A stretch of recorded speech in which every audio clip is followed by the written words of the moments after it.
Todos los alcoholes, ¿qué es lo que vamos a estudiar? Pues bueno, vamos a estudiar en principio pues sus características, vamos a comentar alguna cosita. Vamos a ver cómo se obtienen, obtención. Y vamos a ver reactividad. ¿Vale? Esas son las tres cositas que vamos a ver de los alcoholes.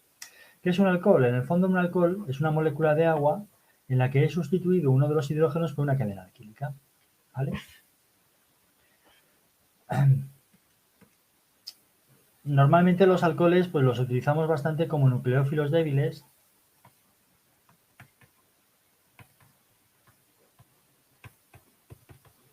Bases débiles.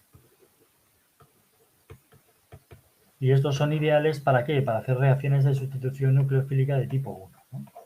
Es como lo más adecuado. También los utilizamos los alcoholes como disolventes, ya que son disolventes polares próticos, ¿no? Ideales también pues para estas SN1 y para hacer reacciones en solvolisis, ¿no? Un carácter interesante que tienen es que son anfóteros. ¿Eso qué significa? Que son ácidos débiles y bases débiles.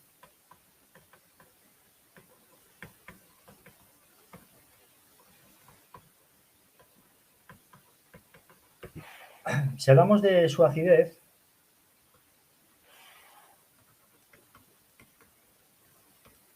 pues lo que nos tendríamos que fijar pues es que si es ácido es porque perdería un protón y dejaría una carga negativa que se podría estabilizar de esta manera pues muy malamente porque la cadena da carga. Por eso son ácidos débiles y sus bases conjugadas son bases fuertes. ¿Vale? Esta reacción no es espontánea, ¿vale? A que a nadie se le ocurra coger un alcohol y quitarle un protón y decir que se desprotona. No. Para que un alcohol manifieste esa acidez, necesito ponerlo con medios básicos, ¿vale? Con bases. ¿Qué bases utilizamos? Podemos utilizar sodio-metal. O podemos utilizar hidruro sódico. O podemos utilizar, no sé, organometálicos. ¿Vale? En ningún caso podemos utilizar alcóxidos, ¿vale? No utilizamos alcóxidos normalmente para desprotonar alcoholes. Si queréis podemos hacer una excepción. Hay dos alcoholes que sí podemos desprotonar con hidróxido sódico, por ejemplo, ¿no? Que son los fenoles, pero porque los fenoles es un tipo de alcohol mucho más ácido, como ya veremos cuando veamos el benceno, que los alcoholes, digamos, normales. Y luego otro alcohol que también podemos llegar a desprotonar con hidróxido sódico son las alohidrinas. Y que eso permite la formación de epóxidos. Ojo, porque esto lo preguntan siempre, ¿vale? Eso es una alohidrina. Y eso es un fenol. Esos son los alcoholes que sí podríamos llegar a desprotonar con hidróxido sódico. Si no, hay que utilizar este otro tipo de bases. Sodio, hidruro sódico, ¿vale? No sé, incluso anhidro sódico podríamos utilizarlo, ¿vale? ¿De acuerdo? Y una cosa interesante también de la acidez de los alcoholes es que nosotros podríamos comparar dos alcoholes con sustituyentes diferentes y decidir cuál es más o menos ácido. Me explico. Yo puedo tener un alcohol así y si aquí tiene un cloro, cuando otro en lugar de un cloro tiene un metilo, pues el cloro, como es un aceptor de electrones, porque es más electronegativo que el carbono, y lo hace, o es aceptor por efecto inductivo, y ese efecto inductivo se manifiesta hasta 3 o 4 átomos, eso hace que este cloro haría mucho más lábil este protón, es decir, haría mucho más ácido este compuesto, y haría que la base conjugada fuera más estable que la de este caso. ¿Vale? Entonces, la presencia de halógenos en la cadena carbonada del alcohol aumenta su acidez, de tal manera que en este caso sería el 2-cloroetanol, sería más ácido que el propanol. O yo puedo tener dos propanoles donde tenga un cloro aquí y tenga un cloro aquí. Como el efecto inductivo depende de la distancia, cuanto más cerca está el cloro, más ácido es, con lo cual este es más ácido que este, que es menos ácido. Y lo mismo con el tipo de halógeno, ¿vale? Este de aquí sería más ácido que si tuviéramos un bromo. ¿Por qué? Porque el cloro es más electronegativo que el bromo, ¿vale? Acordaros que en el sistema periódico la electronegatividad aumenta de esta manera.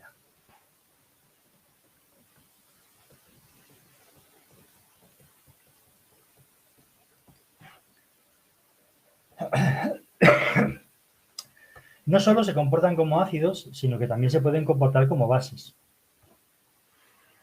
¿Y por qué me puede interesar ese comportamiento básico? Pues porque 1H es muy mal saliente, ¿vale? Porque el hidróxido tiene una carga negativa que no puede estabilizar de ninguna manera. Luego esto es muy mal saliente.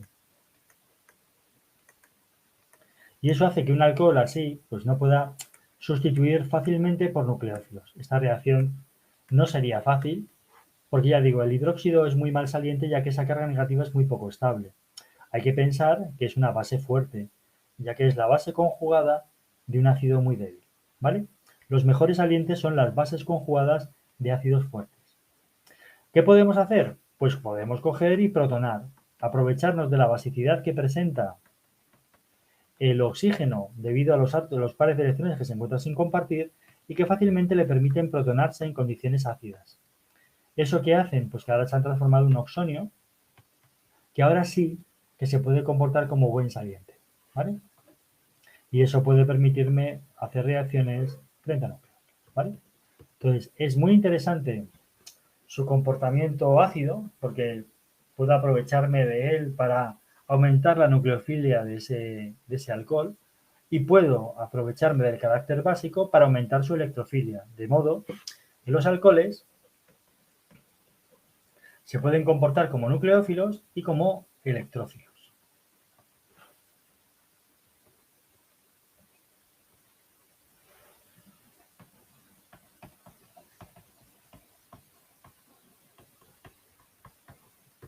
Todo va a depender de en qué condiciones los ponga, ¿vale?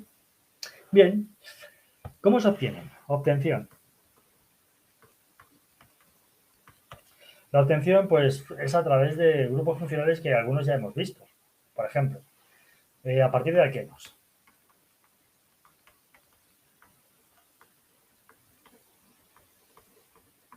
A partir de alquenos podemos obtener los alcoholes, pues por ejemplo, con agua simplemente en medio ácido,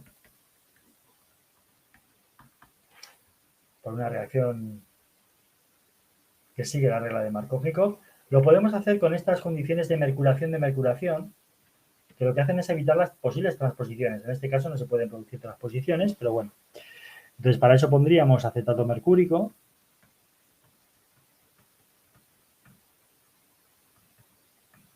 con agua, y después pondríamos el boriduro sódico. En el primer paso se produce la mercuración, en el segundo paso la demercuración. O podemos utilizar condiciones de hidroboración. 1, BH3, 2, hidróxido sódico, agua oxigenada. De esta manera meteríamos el OH en el menos sustituido, ¿vale? Primera forma de obtener alcoholes, a partir de alquenos con reacciones que ya hemos visto. No he detallado los mecanismos, pues porque ya los hemos estudiado en su momento. La siguiente forma de obtener alcoholes podría ser a partir de derivados halogenados. De derivados.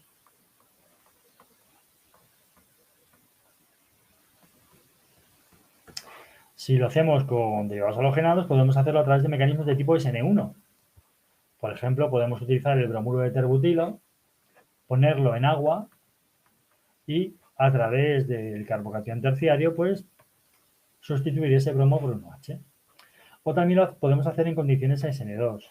Podemos utilizar un derivado halogenado primario y ponerlo con hidróxido sódico, cuidando de no subir mucho la temperatura para evitar la competencia con reacciones de eliminación, ¿vale? Para que a partir de derivados halogenados también podemos obtener alcoholes a través de mecanismos de tipo 1 o a través de mecanismos de tipo 2. Y luego una de las reacciones más importantes, y que ya hemos visto cuando hemos hablado de organometálicos, que sería a partir de organometálicos.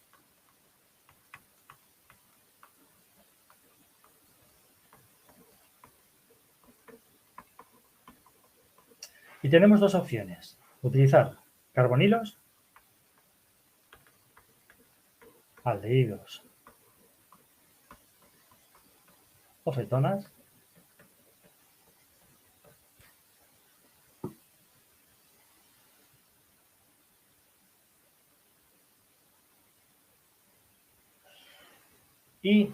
O hacerlo con epóxidos. ¿Vale?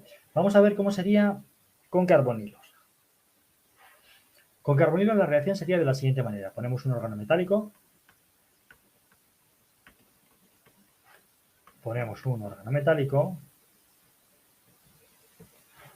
y un carbonilo, ¿no? Pues, por ejemplo, como organometálico estamos poniendo el bromuro de metilmagnesio y como carbonilo la acetona. Acordaros que un organometálico, el carbono tiene densidad de carga negativa. Atacaríamos aquí porque el doble enlace carbono-oxígeno se polariza. Y llegaríamos aquí.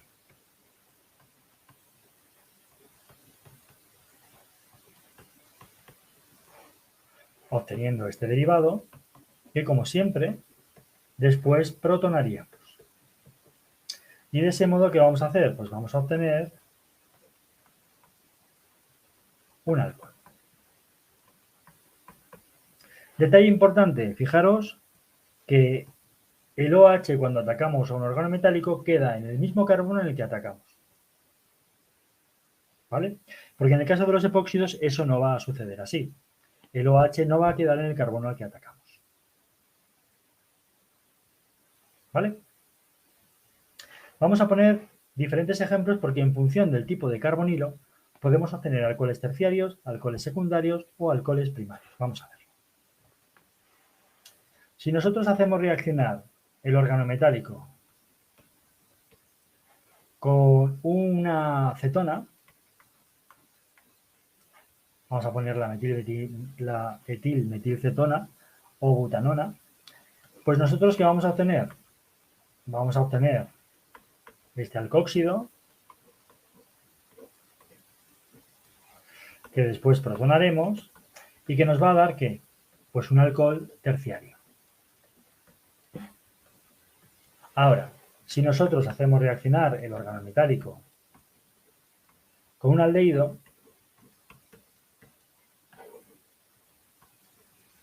nosotros vamos a obtener un alcóxido que luego vamos a protonar y que me va a dar un alcohol secundario. Vale, esto es cetona, esto es aldehído. Y si utilizamos un aldehído que es el formaldehído,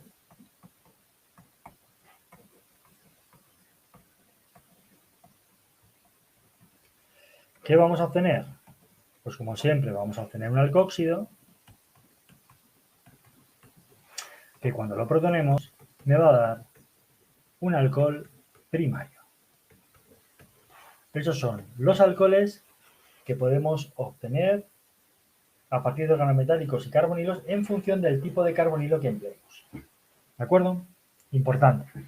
Les gusta ponerlo mucho en síntesis y bueno, es una reacción que va a salir seguro en secuencias, saldrá más de una vez en el examen, si hacen un examen digamos normal, ¿vale? La otra opción, ¿cuál sería? Organometálicos y epóxidos.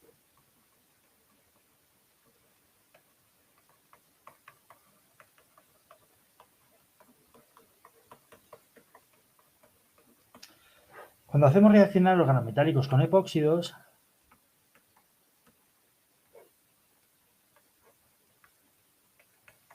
importante aquí, ¿qué es? Que yo ataco este carbono, el epóxido se abre así. Y importante es que el OH, en principio o menos, porque siempre se obtienen alcóxidos como intermedios, el oxígeno se queda en el carbono siguiente, no en el que atacamos, sino en el siguiente, importante de cara a la síntesis. Luego protonamos y nos quedaría así. Importante. ¿Vale? También el alcohol que obtengamos pues va a depender del epóxido. Si nosotros la reacción, voy a poner otro organometálico que ya estoy un poco cansado del bromuro de metilmagnesio, vamos a poner el bromuro de fenilmagnesio. Si lo hacemos reaccionar con el oxidano o óxido de etileno,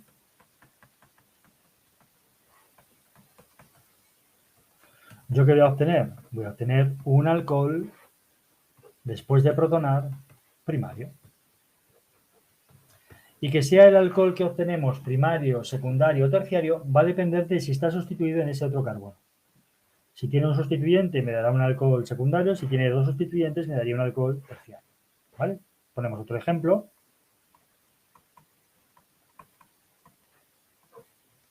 Mirad cómo sería si tuviéramos dos metilos aquí. Abriríamos aquí. Y fijaros como en este caso sería un alcohol terciario, donde estos dos radicales serían los que determinarían ese carácter terciario, ¿no?, de nuestro alcohol. O sea, fundamentalmente va a determinar si es primario, secundario o terciario de los sustituyentes que tengan el carbono que queda donde queda el oxígeno. ¿Sí? Bien. Último método de obtención de alcoholes: reducción de carbonilos.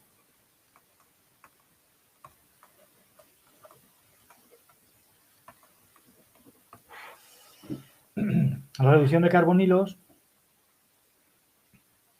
pues la puedo llevar a cabo con en principio tres tipos de reactivos, ¿vale? Lo que más empleamos es el bohidruro sódico. Que tiene la característica de ser poco reactivo y muy selectivo. Es lo que más utilizamos para la reducción de carbonilos alcoholes. Luego también podemos utilizar el tetrahidruro de litio de aluminio. Este es muy reactivo. Y como todo lo que es muy reactivo es poco selectivo. Y por último, la hidrogenación catalítica, que normalmente no es lo que habitualmente empleemos, no es lo más utilizado.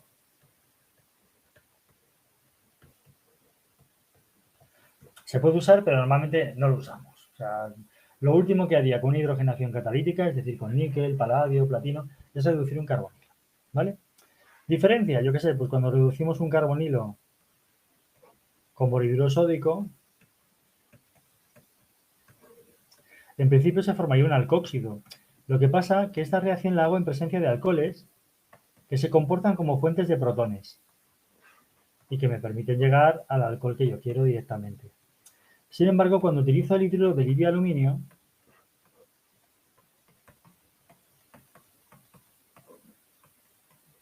se reduce un alcóxido y, ojo, el hidruro de litio de aluminio es tremendamente reactivo y no lo puedo poner en presencia de protones, con lo cual implica que tengo que poner un paso posterior de agua para que se me protone, ¿vale?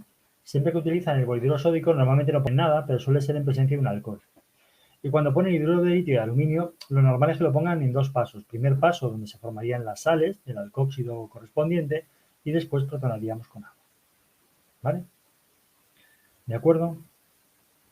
En el fondo, esos son los dos reductores más adecuados porque lo que hacen es generar hidruros. Los hidruros son nucleófilos. Y es la forma, digamos, más adecuada para reducir un carbonilo, ya que esta posición, el carbono, que está unido al oxígeno por doble enlace, se comporta como electrófilo.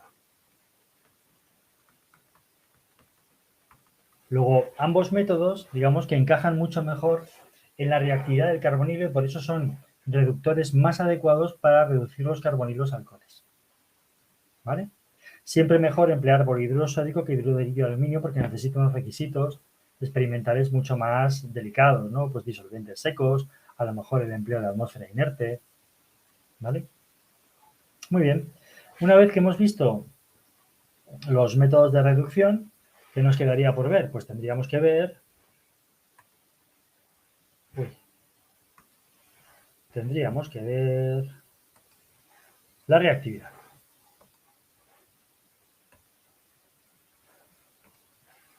¿Qué tipos de reacciones vamos a hacer sobre los alcoholes? ¿Vale? Pues a ver, reactividad.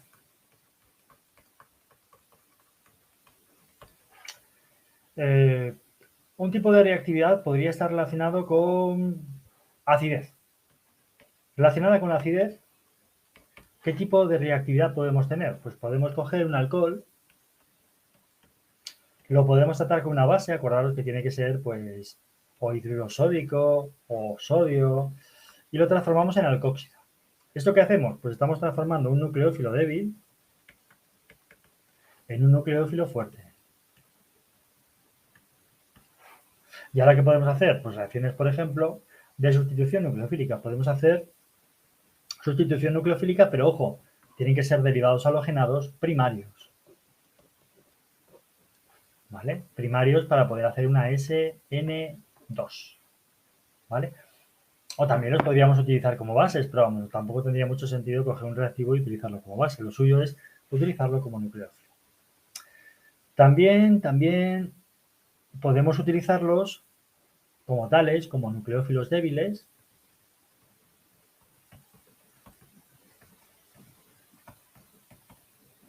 para hacer reacciones de sustitución nucleofílica de tipo 1.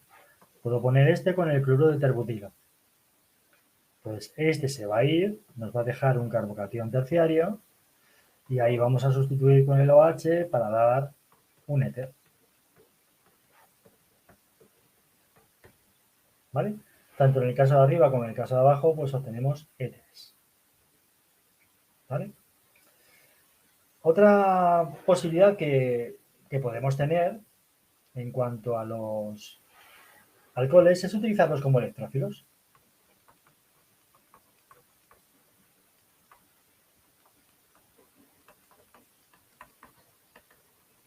Pero claro, tenemos un problema. ¿Cuál es el problema? El OH es muy mal saliente.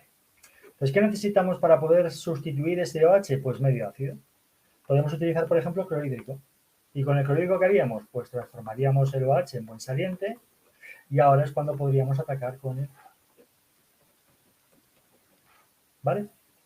Generalmente, si nosotros tratáramos un alcohol con un haluro de estos de hidrógeno, pues un poco dependería un poco del tipo de alcohol para que diera un mecanismo u otro, pero bueno, si el carbocatión, digamos, o el alcohol es secundario o es terciario, podría permitir la formación de carbocationes. Y eso nos podría dar un problema. ¿Vale? Vamos a analizar este detalle con... Mirad, nosotros, si tenemos este, porque claro, lógicamente, si el alcohol es primario, el mecanismo siempre sería una SN2.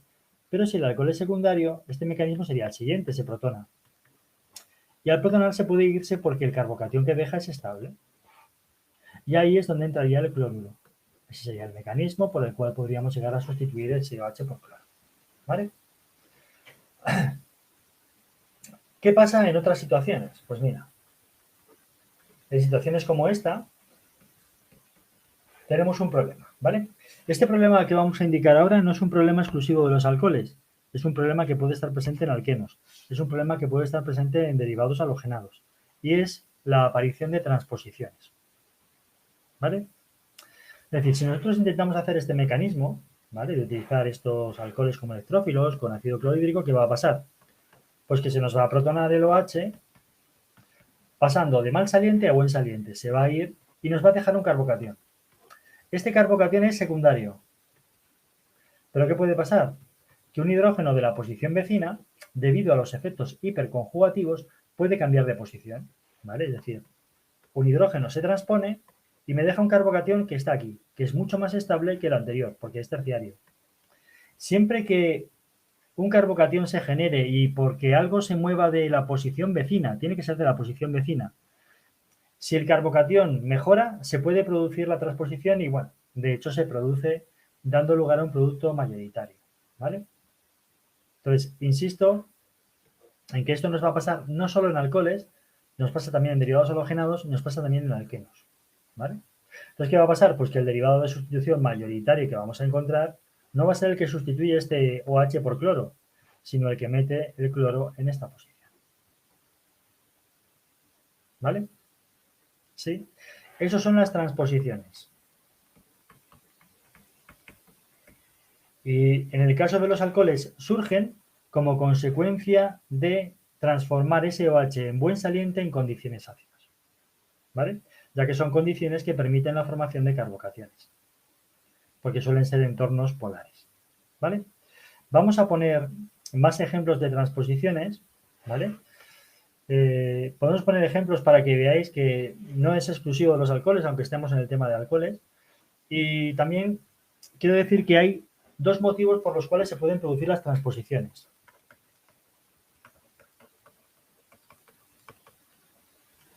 Los motivos son que el carbocatión mejore,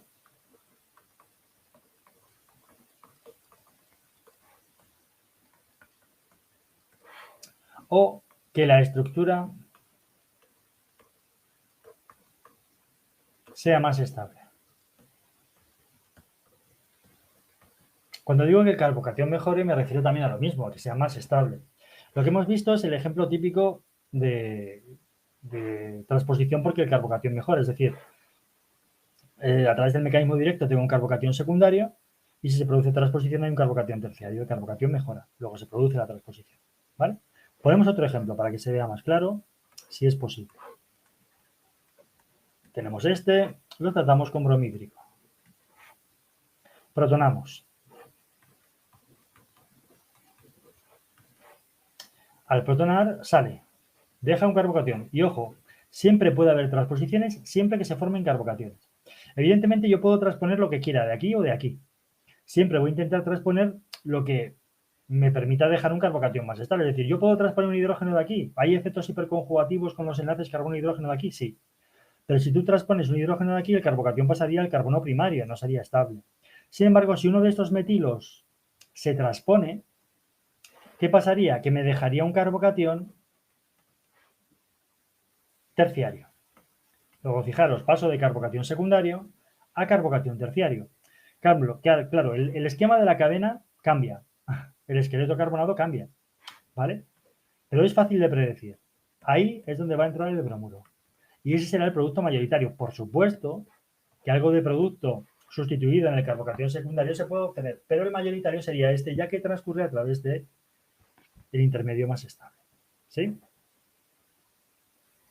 ¿De acuerdo?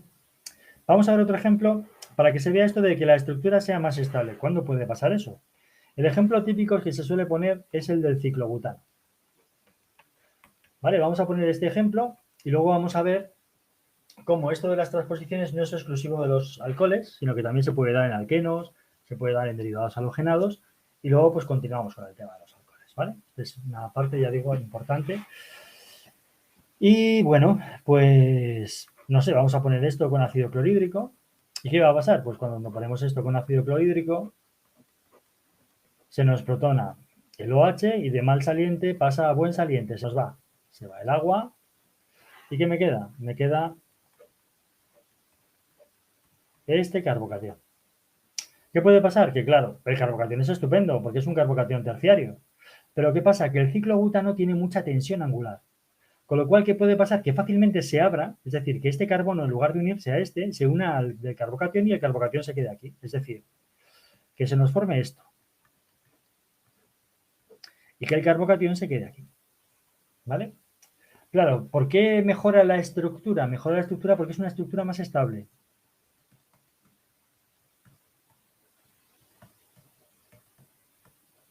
Ciclopentano. Y esto es un ciclobutano. Menos estable. Tensión angular. Mucha tensión angular.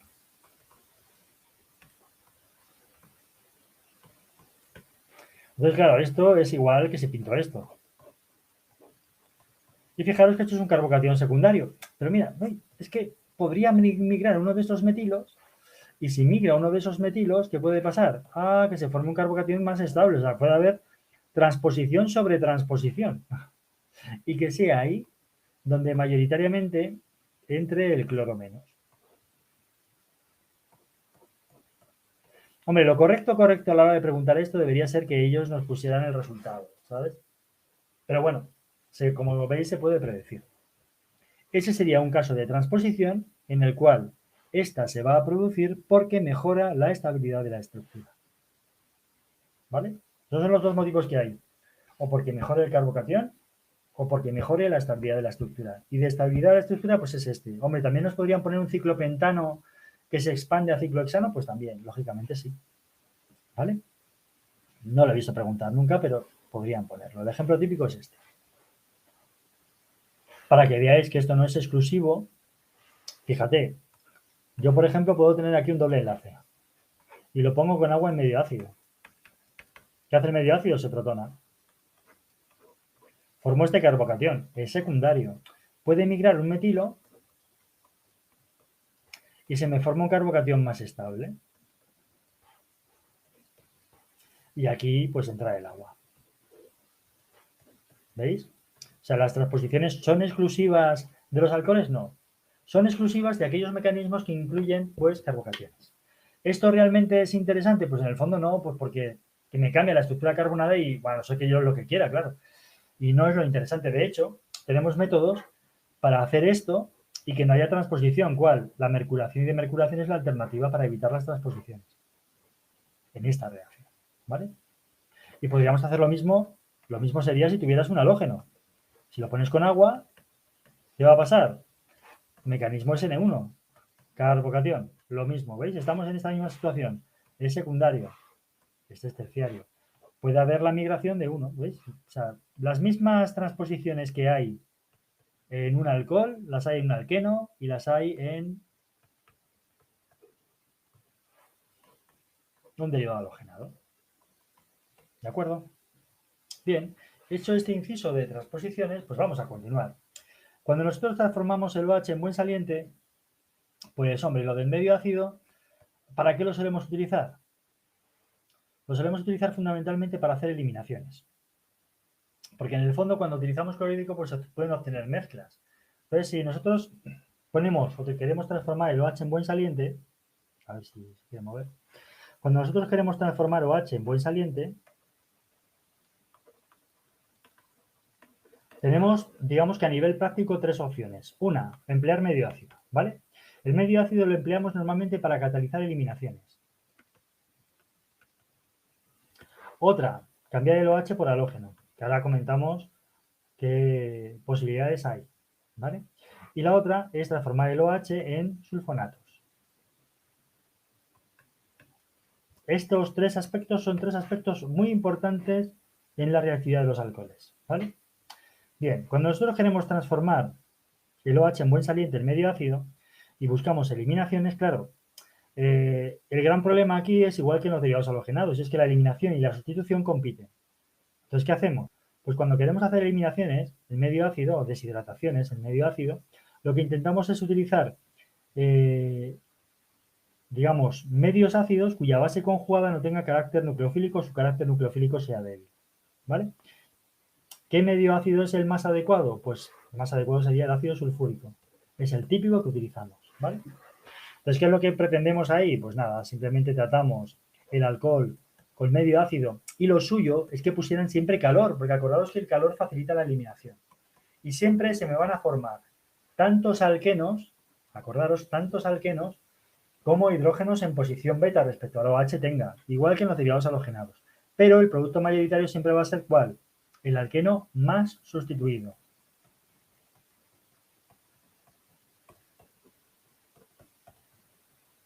Siempre que sea posible vamos a intentar obtener el alqueno más sustituido. Y yo qué sé, si por ejemplo es un alcohol terciario y puede haber otras posiciones, pues en estas condiciones las podría haber, ¿vale? Pero esta es la forma más habitual de hacer deshidrataciones. O sea que cuando nosotros ponemos un alcohol en medio ácido y calor, es para hacer deshidrataciones siempre, ¿vale? Ahora, cuando queremos cambiar el OH por halógeno, ¿qué hacemos?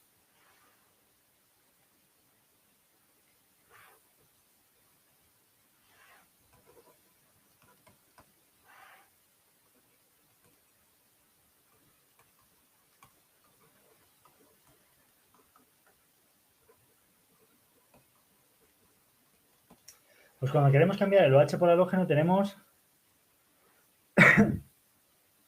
varias alternativas, ¿vale? Que lo queremos cambiar por cloro, OH por cloro. ¿Vale? Vamos a poner. Pues tenemos dos opciones. Una opción sería poner clorhídrico.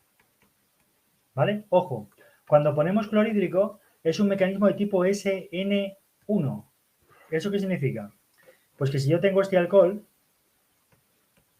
y lo pones con ácido clorhídrico, el ácido clorhídrico hace un poco lo que hemos dicho antes, es decir, protona. Y ahora cuando este se va, deja un carbocatión plano. Cuando entra el cloro menos, ¿qué puede pasar? Que unas veces entra por delante y otras veces entra por detrás. Con lo cual, ¿qué hace? Se produce racemización. Ojo, porque estas cosas las preguntan. Entonces, cuando hacemos el cambio del H por cloro con clorhídrico, ojo, porque si hay un centro quiral se puede producir racemización. Vamos, se va a producir racemización. ¿Cómo evitamos la racemización? Pues si empleamos otro tipo de reactivos. Si para cambiar OH por cloro utilizamos SOCl2, POCl3, PCl3 o PCl5, entonces el mecanismo va a ser una SN2, ¿vale? Y se va a producir una inversión del centro quiral. Ese sería el mecanismo. Bueno, vamos a ponerlo primero en plan general. Voy a poner SOCl2, sería esto, ¿no? ¿Cómo transcurre este mecanismo? Pues transcurre de la siguiente manera. Lo primero que hace es que el reactivo reacciona con el OH. Se forma este intermedio. Y este cloro que se ha liberado es el responsable de hacer la SN2. En este caso, pues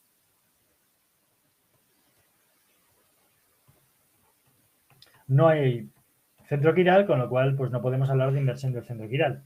Pero ¿qué pasaría si utilizamos esto en el alcohol de antes? Imagínate este. Vamos a poner otro, el POCl3, oxicloro de fósforo. Los reactivos estos funcionan siempre igual. Primero el OH les ataca, sacas un cloro y el cloro que ha salido aquí es el que ahora entra. ¿Vale? La SN2 es aquí.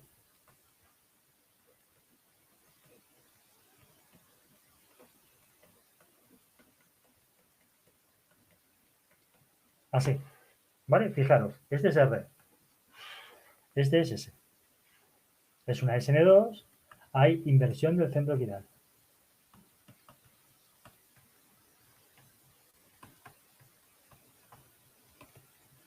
Importante, ¿vale?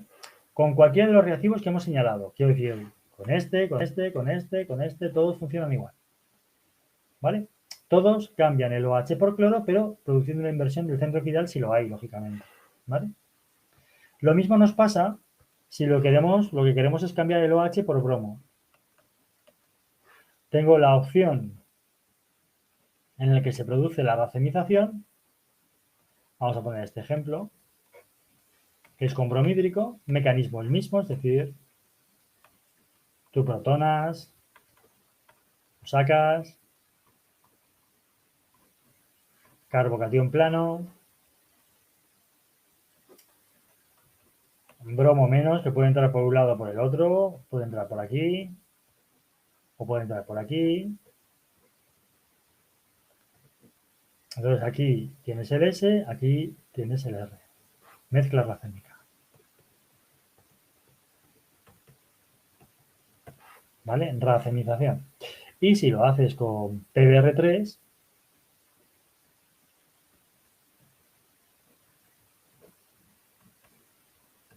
PBr3, que sería el reactivo, y esto lo podemos hacer, eso es una SN1, o ácido bromhídrico, o PBr3, tribromuro de fósforo. Si lo hacemos así, pues tenemos el mismo mecanismo que hemos contado antes, que es una SN2. El bromuro sale por aquí y entra justo por aquí y produce una SN2, inversión del centro quiral. Este es S, este es R.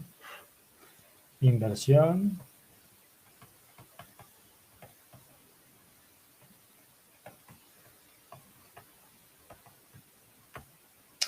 Y la otra opción que nos quedaría sería cambiar el OH por yodo.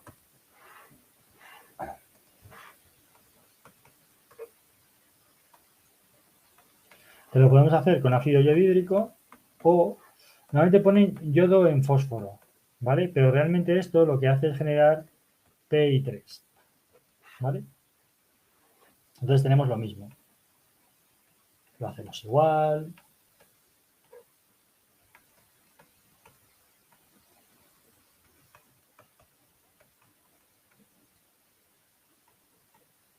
Ahí, espera. Se nos va. Carbocatión plano. Y ahora el yoduro puede entrar por un lado o por el otro lado. Y nos da este.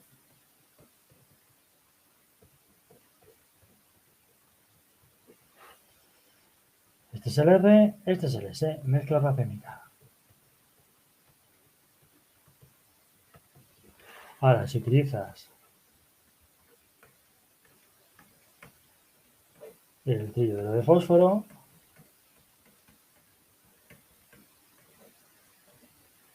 mismo mecanismo que antes. Transformamos el OH en buen saliente. Y el yoduro que se va aquí es el que ahora entra. Y aquí se produce una SN2, con lo cual hay inversión del centro quiral. Este es S, este es R. ¿Sí? Esa sería la forma de transformar los OH en buenos salientes a través de cambiar el OH por cloro. ¿Vale? Y luego la otra opción que nos queda para transformar ese OH en buen saliente es transformar un OH en sulfonato. Son buenos salientes también porque los sulfonatos son las bases conjugadas del ácido sulfónico, que es un ácido fuerte, ¿no? Entonces, esa sería la idea. Entonces, para eso, vamos a poner también el mismo ejemplo. Para eso lo que hacemos es hacerlo reaccionar con este, por ejemplo. Bueno, esto así en plan general, que sería el cloruro de lo que sea sulfonilo, ¿vale? Lo primero que hace es transformar esto en buen saliente. Y ya está. Como veis, en el caso anterior, yo he cambiado el OH por el cloro, pero he invertido el centro quiral. Sin embargo, aquí el centro quiral se mantiene. Tú ahora puedes meter el nucleófilo que quieras, si lo que quieres es hacer una sustitución. Pues puedes poner, por ejemplo, no sé, cianuro potásico. Entonces, la sustitución nucleofílica de tipo 2 la vas a producir aquí. Pero la transformación del OH en sulfonato no cambia su estereoquímica. Lo que cambiará su estereoquímica es la SN2 que harías posteriormente. ¿De acuerdo? Importante. Aquí ya tengo buen saliente. Manteniendo, insisto, la estereoquímica de este.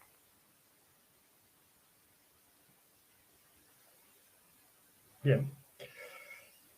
¿Qué podemos utilizar como este tipo de reactivos? Pues mira, tenemos dos opciones. O este o este.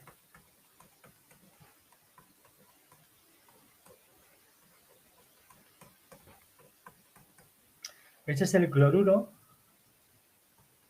de metano sulfonilo.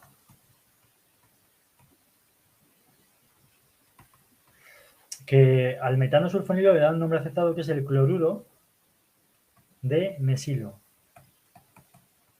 Y lo abrevian como ClMS. Y este es el cloruro de para-tolueno sulfonilo. Y a este le llaman cloruro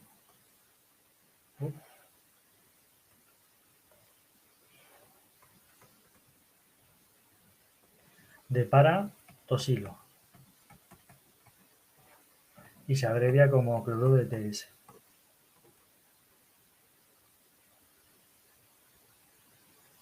¿Vale? Y para que veamos la diferencia voy a poner dos casos, ¿no? Imagínate que yo quiero transformar este en este.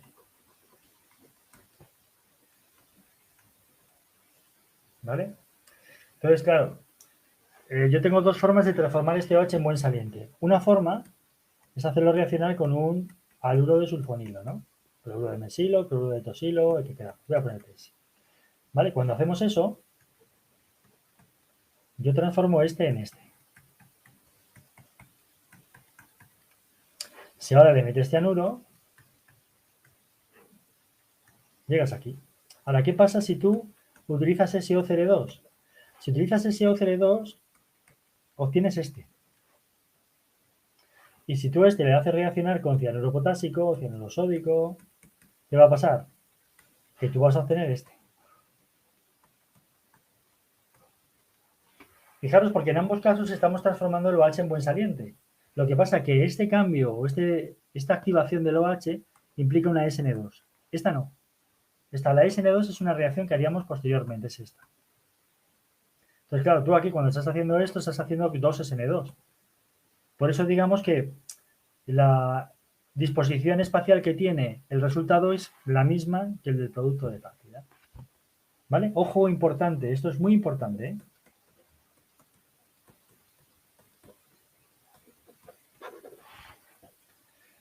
¿Qué nos queda para terminar con los alcoholes? Pues para terminar con los alcoholes, lo que nos quedarían son las reacciones de oxidación.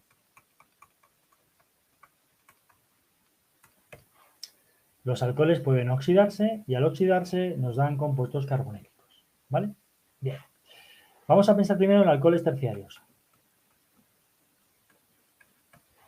Pues bien, los alcoholes terciarios no se oxidan.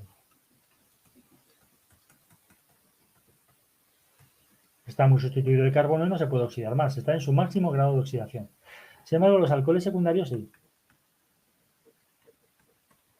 Los alcoholes secundarios fácilmente se oxidan a cetonas. ¿Con qué los puedes oxidar? Pues en el fondo cualquier oxidante. Da igual que sea en medio ácido, medio básico, cualquier cosa puedes utilizar. Cosas que se utilizan muchas veces, pues trióxido de cromopiridina, trióxido de cromo medio ácido, otros oxidantes en medio ácido, KMnO4, ¿vale? Ahora, si tenemos alcoholes primarios, la cosa cambia, ¿vale? Vamos a ver. Porque los alcoholes primarios se pueden oxidar o bien a aldehídos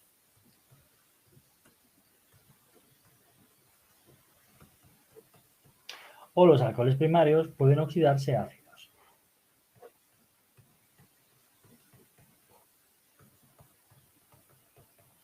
Generalmente los oxidantes en medio ácido, como por ejemplo el trióxido de cromo en medio ácido, nos llevan a ácidos. O cualquier otro, KMN4, medio ácido, llegamos a ácidos. Sin embargo, para pasar los alcoholes a aldehídos, tenemos que utilizar condiciones más controladas que suelen ser básicas, como por ejemplo el trióxido de cromo en piridina. O lo que llaman el CCP o PCC, depende de cómo lo digas, si en inglés o en castellano, ¿vale? Es el clorocromato de piridinio.